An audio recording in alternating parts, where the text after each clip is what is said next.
corruption, c'est un problème qui se pose notamment au niveau des religions. Est-ce que les religions sont menacées par la corruption? Est-ce que les gens sont amenés à croire à tenir certains propos, à faire certaines prières, parce qu'ils sont corrompus? C'est-à-dire quand ils sont payés pour faire ça.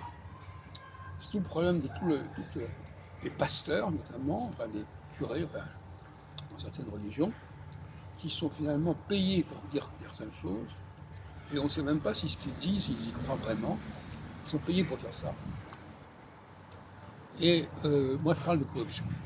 Alors, c'est vrai que quand un groupe religieux est adossé à un groupe industriel, économique important, le doute peut exister, parce qu'il a tous les moyens pour corrompre des gens, pour faire le travail d'évangélisation, entre guillemets, alors qu'en fin de compte, ces gens-là ne sont pas spécialement intéressés par le contenu.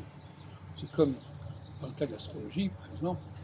Nous avons connu ce problème-là au niveau de notre faculté libre d'astrologie de Paris. À un moment donné, les gens venaient enseigner parce qu'ils voulaient gagner de l'argent, et non pas parce qu'ils avaient une motivation d'enseignant et de communiquer vraiment une vérité de l'astrologie. C'est un autre problème. Donc, dès qu'il est question d'argent, moi je m'interroge. De la même façon, pour les colloques, à un moment donné, Yves Lenoble a introduit l'idée qu'il fallait payer les conférenciers, alors qu'avant ils venaient eux-mêmes et gratuitement. Et à ce moment-là, les gens sont corrompus. Alors ils vont dire, ah oui, il est venu. Eh ben oui, mais si vous proposez un pont d'or à quelqu'un, il va venir. Ça ne veut pas dire forcément quelque chose. Quand j'ai organisé en 2004 un grand congrès à Paris, en novembre 2004, je n'ai pas dépensé un centime pour payer les conférenciers, ni leur logement, ni leur voyage, ni quoi que ce soit. Ils sont venus de leur propre chef, alors que dans le cadre de Lenoble, eh bien, tous les gens étaient payés. Moi-même, quand j'ai participé à un de ces colloques, j'ai été payé. Je trouve ça désespérant et pénible.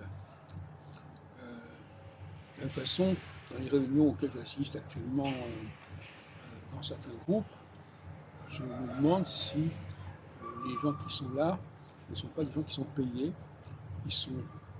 euh, ça fait penser à Martin Hirsch, qui avait organisé pour des conférences de leaders socialistes, qui avait payé un public pour venir assister à ces conférences. Ça n'a pas beaucoup